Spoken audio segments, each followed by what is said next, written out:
अस्सलामुअलैकुम, आप देख रहे हैं समा। मैं हूं सैयद फैसल करीम और मैं हूं किरण आफ्ताब। बुलेटिन में सबसे पहले बात करेंगे वजीर आजम पाकिस्तान की। पाकिस्तान को ज़र मुबादला भेजने वाले आखिर मुश्किल में क्यों हैं? समुंदर पार पाकिस्तानियों की सिटीजन पोर्टल पर इस कदर शिकायत। वजीर आजम पाकिस्तानी सिफारतकारों से खासे नाराज। सिफारतकारों के साथ लाइव सेशन में कहा, सिफारत खाने पाकिस्तानियों को मुतमईन नहीं कर रहे। यूएई और सऊदी अरब में पाकिस्तानी सिफारत खानों की शिकायत ज्यादा हैं। समंदर पार पाकिस्तानियों से नारवा सलूक नाकाबिले बर्दाश्त है। इमरान खान ने ओवरसीज पाकिस्तानियों को कीमती असासा करार दिया। बोले, पाकिस्तानी सिफारत खाने जिस तरह चल रहे हैं ऐसे नहीं चल सकते। खराब कारकर्दगी पर इंक्वायरी हो रही है। ओवरसीज़ पाकिस्तानी जो हम समझते हैं हमारी सबसे बड़ी ताकत है, जिसके ऊपर पाकिस्तान चल रहा है आज, बड़ा इंडिफरेंट एटीट्यूड ऑफ स्टाफ, और ये स्पेशली दो एम्बेसीज में, यूएई एंड सऊदी अरेबिया। अगर आपको और एक्स्ट्रा हेल्प की ज़रूरत है तो आप हमें यहाँ बताएं, लेकिन indifferent attitude is just unforgivable, unacceptable. मुझे कंप्लेंट्स आने शुरू हुए सऊदी अरेबिया से, एम्बेसी बिल्कुल अनरिस्पॉन्सिव है। जो फीडबैक आया वो बड़ा शॉकिंग फीडबैक था। ऐसे लगा कि कोई है ही नहीं, कोई एटीट्यूड ही नहीं है। जो स्टाफ बैठा हुआ है, बार बार चीज़ आती है, जी हमें बहुत टाइम देते हैं, वो इतनी दूर से बेचारे किराया खर्च करके जाता है, जो एक पैसा बचा रहा है यहाँ के लिए, वहाँ जाके पता चलता है जी आज अवेलेबल नहीं है। स्पेसिफिकली सऊदी अरेबिया में बार बार नज़र आया कि ना कोई एम्बेसडर को परवाह थी। बाय द वे, इसके ऊपर हाई लेवल इंक्वायरी इंशाल्लाह अगले हफ्ते रिजल्ट आ जाएगा आपके सामने, वो भी फाइंडिंग्स आएंगी सारी। ये जिस तरह हम अब चल रहे हैं ना, हमारी एम्बेसीज, ये कोई पुराना अंग्रेज़ों का कॉलोनियल सिस्टम तो चल सकता है, ये मौजूदा पाकिस्तान के अंदर इस तरह का सिस्टम नहीं चल सकता। अब अहम मुलाकात की बात करते हैं। रियाद में पाक सऊदी अस्करी कायदीन की अहम मुलाकात हुई। खित्ते में अमन व इस्तेहकाम और इलाकाई ताउन के लिए सऊदी अरब ने पाकिस्तान के इक़दामात की मुकम्मल हिमायत की और ताउन की यकीन दहानी कराई। इस्लामोफोबिया के खिलाफ मुश्तरका जद्दोजहद के लिए वज़ीर आज़म इमरान खान भी 7 मई को सऊदी अरब का दौरा करेंगे। उस्मान खान रिपोर्ट कर रहे हैं। और इलाकाई सूरत हाल के तनाजुर में पाक सऊदी राब्तों में तेजी। सिपहसालार जनरल कमर जावेद बाजवा का दौरा रियाद, सऊदी हम मनसब से अहम बैठक, बाहमी दिलचस्पी के अमूर, अफगान अमन अमल और खित्ते की सिक्योरिटी सूरत हाल पर बात। मुलाकात में आर्मी चीफ जनरल कमर बाजवा का बाहमी दिफाई ताउन बढ़ाने पर जोर। कहा, पाक सऊदी ताउन से खित्ते की सिक्योरिटी और अमन के लिए मुस्बत असरात मुरतब होंगे। सऊदी मिलिट्री चीफ ने पाकिस्तानी अस्करी क़यादत के जज्बात काबिल कदर करार दिए। इलाकाई अमन इस्तेहकाम और ताउन के लिए पाकिस्तानी इक़दामात की मुकम्मल तायद और हर मुमकिन मदद की भी यकीन दहानी करा दी। पाकिस्तान का इस्लामोफोबिया के खिलाफ मिशन भी तेज, सऊदी अरब के साथ मुश्तरका इक़दामात की तैयारी। वज़ीर आज़म 7 मई को सऊदी अरब पहुँचेंगे। सऊदी वली अहद मोहम्मद बिन सलमान, सेक्रेटरी जनरल OIC और दीगर अहम शख्सियात से मुलाकात होगी। वज़ीर आज़म तहफ़्फ़ुज़ नामूस रिसालत के हवाले से सऊदी क़यादत को OIC ममालिक के सफ़रा से होने वाली मुलाकात पर एतमाद मिलेंगे। इमरान खान के दौरे से पहले उनके नुमाइंदा ख़ुसूसी ताहिर अशरफी सऊदी अरब रवाना हो भी चुके हैं। और अब बात करेंगे बेकाबू होती कोरोना सूरत हाल की। पंजाब हुकूमत ने 8 मई से मुकम्मल लॉकडाउन का ऐलान कर दिया है। हर किस्म की पब्लिक ट्रांसपोर्ट और सयाहती मकामात बंद रहेंगे। वज़ीर सेहत पंजाब ने अगले 15 से 20 दिन अहम करार दे दिए। लाहौर से दानियाल उमर की रिपोर्ट। कोरोना वबा मजीद 119 पाकिस्तानियों की जान ले गई। 24 घंटे में 4113 नए केसेस रिपोर्ट हुए। मुस्बत केसेस की शरह 9.17% रही। चीन से खरीदी गई सिंगल डोज वैक्सीन कैंसाइनो बायो की 1,20,000 डोजेस पाकिस्तान पहुंची। शहजाद अली रिपोर्ट कर रहे हैं। तो कोरोना का फैलाव रोकने के लिए वफाकी हुकूमत का तर्ज अमल समझ से बालातर है। वज़ीर आला सिंध मुराद अली शाह ने की तनकीद। इस्लामाबाद में मीडिया से गुफ्तगू में बोले, इन्होंने 31 मार्च को इंटरसिटी ट्रांसपोर्ट बंद करने की सिफारिश की थी, जो नहीं मानी गई। परवाज़ों में भी SOPs की धज्जियाँ उड़ाई जा रही हैं। जब से ये हुकूमत आई हम तो तब से ही घबरा रहे हैं। PTI की तो अगर आप बातें करेंगे, मुझे हैरत हो रही है। रोज़ एक नया आ जाता है। वजीर साहब जो चांद देखते थे, उसके बाद जो अगले वजीर साहब हैं, उनका मेरा ये काम ही नहीं है चांद देखना। अब उन्होंने मीटर शीटर भी निकाल दिया एक नया, जो मीटर गेज कर लेता है कि SOPs कितनी फॉलो हो रही है। हमें भी बता दें कि ये कैसे असेस करते हैं। और इंटरसिटी ट्रांसपोर्ट बंद नहीं करने की वजह से तरीका ये नहीं है कि आप कराची से 50 लोगों को रोजाना तकरीबन बुला लें इस्लामाबाद। 7 फुट बाय 14 फुट के कमरे में अगर 50 बंदा खड़ा है, मेरी अपनी फ्लाइट जिसमें मैं आया वो तो बिल्कुल भरी हुई थी। हमने सुना था कि जी ऑल्टरनेट सीट्स खाली रख रहे हैं, लेकिन जहाँ पे मैं बैठा था वो तीनों सीटें भरी हुई थी। जुलूस पूरे पाकिस्तान में निकले। दोपहर में मुझे पता चला कि NCOC ने कहा है कि जुलूस पे पाबंदी है, और फिर सदर साहब का एक पैगाम चल गया कि जुलूस अलाउड है, बस SOP फॉलो करें। अगर हमने नहीं किया तो हमारी पोजीशन इंडिया जैसी। मार्च को 2 हफ्ते का कंट्री वाइड लॉकडाउन नहीं, inter provincial passenger traffic ban लगना चाहिए था कम से कम तोड़ने का। मैं तो घबराता, हम घबरा रहे हैं, मैं तो घबराता हूँ अभी से नहीं। अनफॉर्चुनेटली 16 अगस्त 2018 से घबराना शुरू करा। आप घबरा रहे हैं यार, प्राइम मिनिस्टर की क्यों नहीं सुनते आप? ईद पे शॉपिंग या जिंदगी जरूरी, जानिए कुछ ही देर में।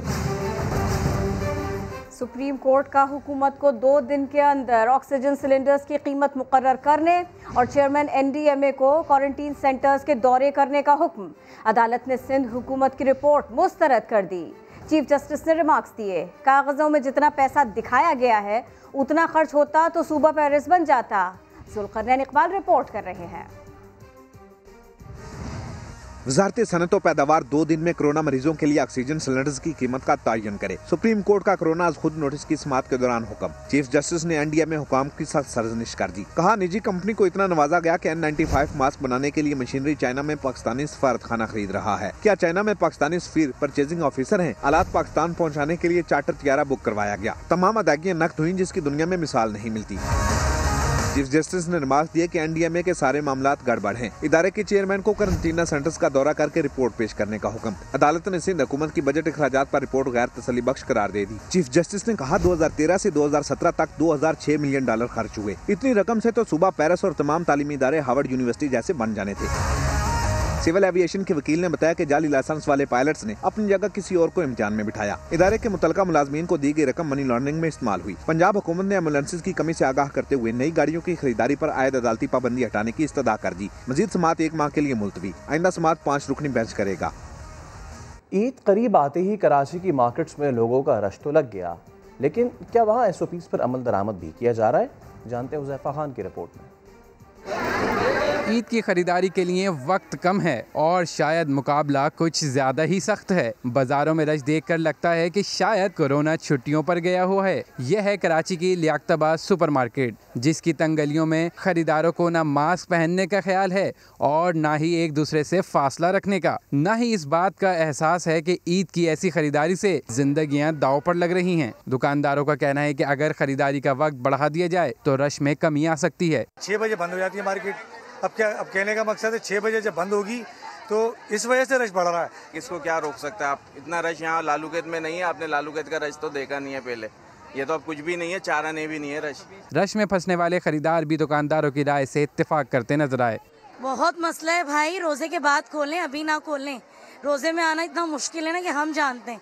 बाजारों में खरीदारों के रश के साथ साथ कारोबारी औकात में सड़कों पर ट्रैफिक जाम की सूरत हाल भी अजियतनाक होती जा रही है और ट्रैफिक पुलिस इस सूरत हाल से निपटने में नाकाम नजर आती है। कैमरामैन कामरानुद्दीन, फैसल लगाई और साथी रिपोर्टर खुर्शीद आलम के साथ हुज़ैफा खान, समा, कराची।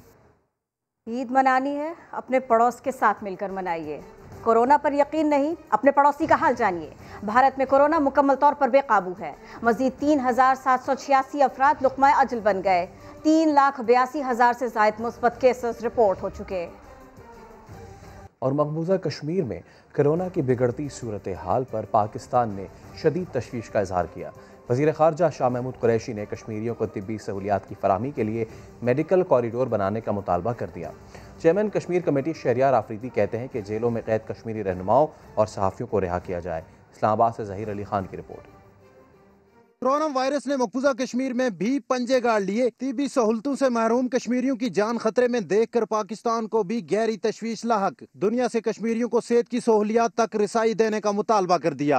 अस्पतालों तक रसाई, अद्वियात तक रसाई, वैक्सीन तक रसाई जो है वो बहुत मुश्किल हो गई। ह्यूमैनिटेरियन बॉडीज हैं, अक़वाम मुत्तहिदा है, उनसे दरख्वास्त करें कि वो हिंदुस्तान को कायल करे कि वो एक ह्यूमन कॉरिडोर बनाने की वो आमादगी का इजहार कर दे। चेयरमैन कश्मीर कमेटी शहरयार अफरीदी कहते हैं मकबूजा कश्मीर में कोरोना के बायस 2458 अमवात हो चुकी हैं। 3900 लोगों के लिए सिर्फ एक डॉक्टर है, जबकि 2 लाख के करीब केसेस सामने आ चुके हैं। कोरोना की बिगड़ती सूरत हाल पर पाकिस्तान ने आलमी बरादरी से रुजू करने का फैसला कर लिया। आज कमेटी ने ये डिसाइड किया कि इंशाल्लाह हम लेटर्स लिखेंगे, तमाम एम्बेसडर्स को लिखेंगे, UN के सेक्रेटरी जनरल को लिखेंगे, फिर इसी तरह तमाम उन स्टेक होल्डर्स को रीच आउट करेंगे और हमारा जो फ़र्ज़ है वो हम अदा करेंगे। कश्मीर कमेटी के इजलास में मशीर कौमी सलामती डॉक्टर मोईद यूसुफ, मामले ख़ुसूसी सेठ डॉक्टर फैसल सुल्तान, ईरान, अज़रबैजान और अफ्रीकी ममालिक के सफ़ीरों ने भी शिरकत की। ज़हीर अली खान, समा, इस्लामाबाद। मुस्लिम लीग नून का यू टर्न।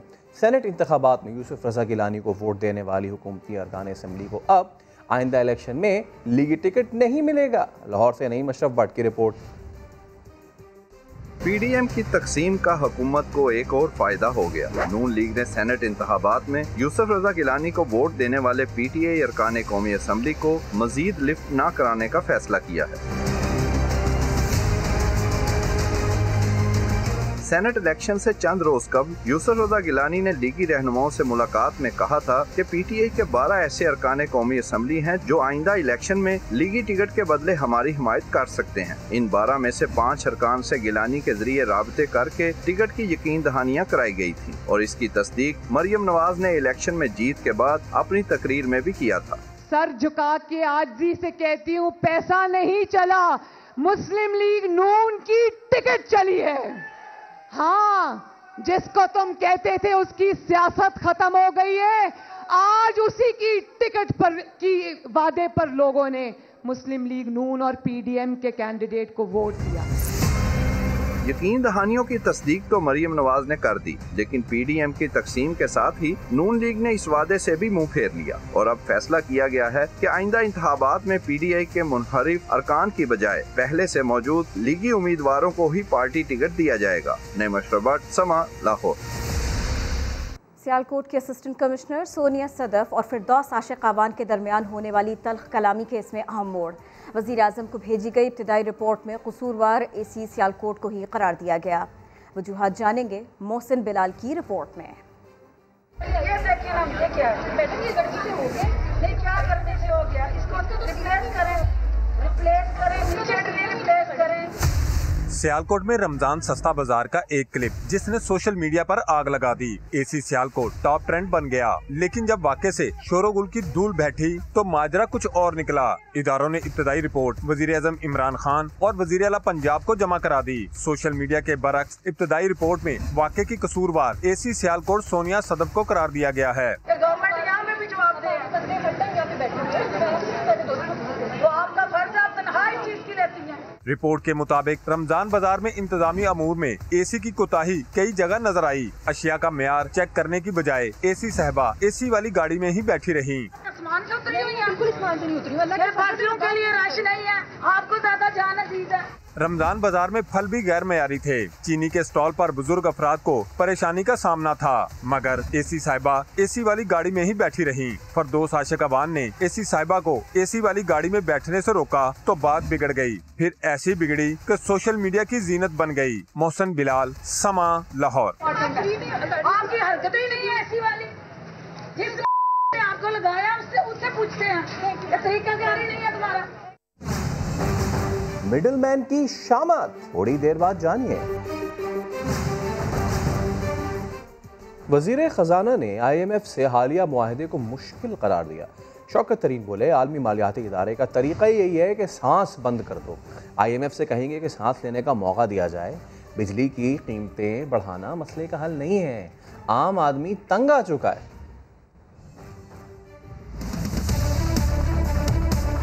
IMF जो है कुकी कटर अप्रोच है कि भाई पैसे ये लेने आया है, इसका गला दबा दो, सांस नहीं आएगा तो सारा स्टेबल तो हो ही जाएगा बंदा, सांस तो लेने दो। हमारे पास इस वक्त IMF प्रोग्राम है, हम उससे निकले नहीं हैं। हमने उनसे ये बात की है टैरिफ हमने इंक्रीज करना है या इंक्रीमेंटल टैक्सेस जो आप हमारे पास डिमांड करें, वो हमारे पास इस वक्त गुंजाइश नहीं है। हमारा आम आदमी जो है वो बिल्कुल तंग आ चुका है।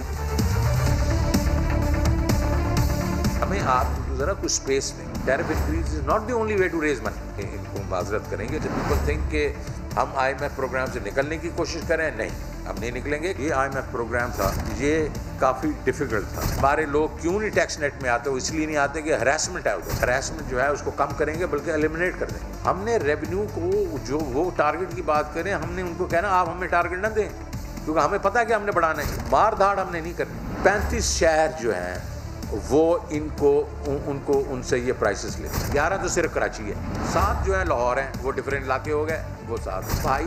बाकी शहर पाकिस्तान में नहीं बसते। I believe in the independence of central bank. वाजुब होना चाहिए, बैलेंस होना चाहिए। सेंट्रल बैंक होता है वो मुल्क के लिए होता है ना, हुकूमत की डेवलपमेंट को सपोर्ट करना चाहिए। मेरा नहीं ख्याल कि इंडिपेंडेंस मीन्स के बिल्कुल मादर पिदर आज़ाद हो जाएंगे। हमारी ब्यूरोक्रेसी इस वक्त जो है वो डरी हुई है, नैप से डरी हुई है। आज तो बिल्कुल ब्रेकें लगी हुई हैं। इसको हमने ठीक करना है। Get out of the graveyard, stop digging skeleton, निकलो बाहर। नैब जो है को नहीं मालूम कि क्या हो रहा है, एनवायरनमेंट है, उसको उनको समझना चाहिए। हमने हुकूमत को एम्प्लॉयर ऑफ चॉइस बनाना है। पे फॉर परफॉर्मेंस लेके आए। जो ज्यादा काम करेगा उसको ज्यादा पैसे मिलेंगे, जो कम काम करेगा उसको कम पैसे मिलेंगे, और बिल्कुल काम नहीं करेगा उसको छुट्टी कराएंगे। मेरे ताल्लुकात जो हैं काफी लोगों से ठीक है। जरूरी है कि हमने यहाँ पॉलिटिकल स्टेबिलिटी लानी है। जस्तजू होगी, टेम्परेचर है उसको नीचे लेके जाएं। मैं इन लोगों के साथ बैठूंगा, PMLN, People's Party, critical economic issues हैं उस पर कंसेंसस क्रिएट कर। उनको भी कोई हर्ज नहीं होना चाहिए, बिकॉज वो भी यही कहते रहते हैं। मुझे तो सिर्फ एक ही चीज़ आती है, एक्शन। इंशाल्लाह एक्शन आप देखें।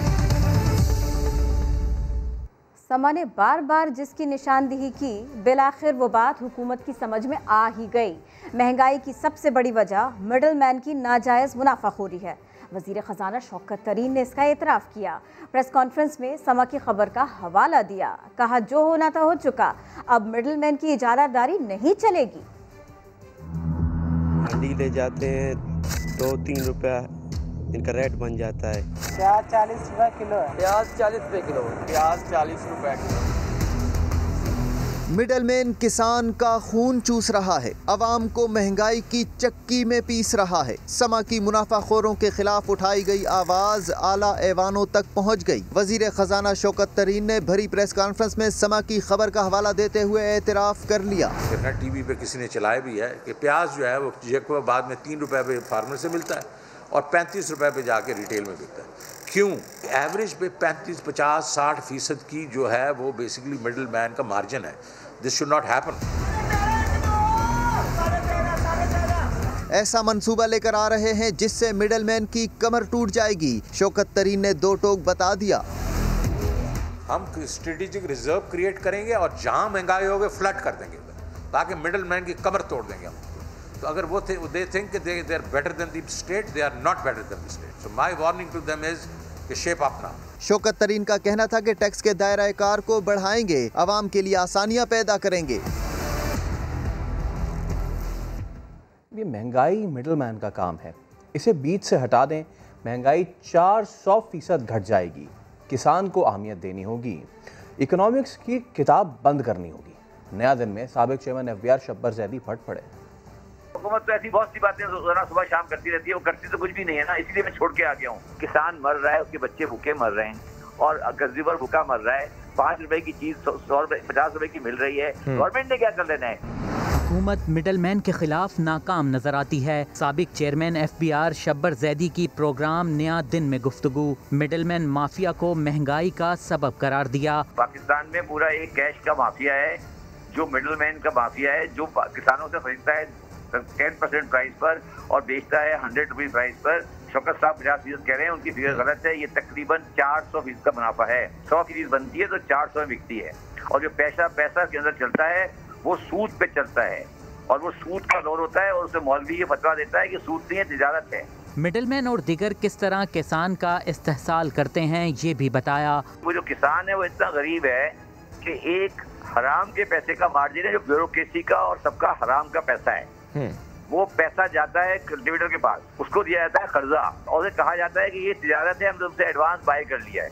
तो वो कीमत जो उसकी 15 रुपए होती है उसे 6 रुपए में खरीदते हैं। तो उसको 6 महीने पर 3 रुपए पर मंथ का इंटरेस्ट लिया जाता है। शब्बर जैदी का कहना था मिडलमैन माफिया को लगाम देने के बाद मस्बत तब्दीली आ सकती है। अगर आप इस पे काम कर लेंगे तो पाकिस्तान में महंगाई की शरह तकरीबन 400% कम हो जाएगी आम अशिया के ऊपर और किसान अमीर हो जाएगा। रिजर्व प्राइस की सप्लाई डिमांड का इशू नहीं है। ये इकोनॉमिक्स की किताब बंद करें और असली जिंदगी की किताब खोलें। शब्बर जैदी ने मजीद कहा, जब तक हुकूमत कैश इकॉनमी और मिडलमैन माफिया के खिलाफ एक्शन नहीं लेगी, हुकूमत की हिमायत नहीं करेंगे। भाईजान, मेहरबान, कदरदान, मेरी जान, बस आपकी थोड़ी सी तवज्जो चाहिए। हाँ तो जरा कान और दिल की खिड़कियाँ खोलकर खूब गौर से सुनिए। बात यह है भैया कि हरामखोरों की आ रही है शामत। अब न बचेंगे आवाम को नाजायज महंगा बेचने वाले, क्योंकि पीछे आ रहे हैं उनके समा वाले। फिर न कहना मियाँ कि खबर ना हुई। सलाम अलैकुम। कराची में पोल्ट्री माफिया बाज न आया। ईद करीब आते ही मुर्गी के गोश्त की कीमत फिर आसमान पर पहुंचाई। सैयद रिजवान आलम की रिपोर्ट देखिए। पोल्ट्री फार्मर्स और मिडिलमैन माफिया ने आवाम पर ईद से जरा पहले महंगाई का कमर तोड़ वार भी कर दिया है। कराची में 2 रोज के दौरान मुर्गी की फी किलो कीमत में 100 रुपए का होश रुबा इजाफा कर दिया गया है। पीर तक मुर्गी का जो गोश्त 400 रुपए किलो बिक रहा था, वो 500 रुपए फी किलो तक पहुँच गया है। आज 500 रुपए रेट है भाई। खान साहब जाग जाओ, अब भी नहीं जागे तो लोग मर जाएंगे। नहीं, पोल्ट्री माफिया नहीं कमा रहे, हुकूमत के बंदे कमा रहे हैं, क्योंकि पोल्ट्री वाले जो भी कारोबार करता है उसका हुकूमत के ब्रोकरों को शेयर मिलता है। वो रेट अपनी मर्जी दे देते हैं, वो चलाते हैं। दुकानदारों का कहना है कि मुर्गी की कोई कमी नहीं है। पोल्ट्री फार्मर्स ने गठजोड़ करके सप्लाई कम कर दी है, जिसकी वजह से मुर्गी महंगी हो रही है। मुर्गी वाले यानी कि पोल्ट्री फार्म वाले इस कदर माल कमा रहे हैं कि नोट गिनती करने वाली मशीनें जो है वो 20 से 22 मशीनें उनकी खराब हो गई। बोरियों में नोट भर के जा रहे हैं। अभी देखें होटल बंद है, होटलों पे वो बात नहीं है, शादी हाल बंद है, ठीक है, तकरीबात नहीं हो रही कोरोना के चक्कर में, सारी चीजें बंद है, फिर मुर्गी का रेट नीचे क्यों नहीं आ रहा? मकसद है वो मुंह को लग गया ना पैसा ज्यादा, अब नीचे रेट करते हुए तकलीफ होती है इनको। पोल्ट्री फार्मर्स मुर्गी की कीमत में मनमाना इजाफा कर रहे हैं और कमिश्नर कराची 3 साल पहले गोश्त की फी किलो कीमत 214 रुपए मुकर्रर करके लंबी तान कर सो गए हैं। माह मुकद्दस में भी पोल्ट्री माफिया की मनमानियां उरूज पर है, जिसने मुर्गी की कीमत आसमान पर पहुंचा के मुर्गी का गोश्त भी आवाम की पहुंच से दूर कर दिया है, जबकि इंतजामिया नुमाइशी इक़दाम तक महदूद है। कैमरामैन मरगूब हुसैन के साथ सैयद रिजवान आलम, समा, कराची।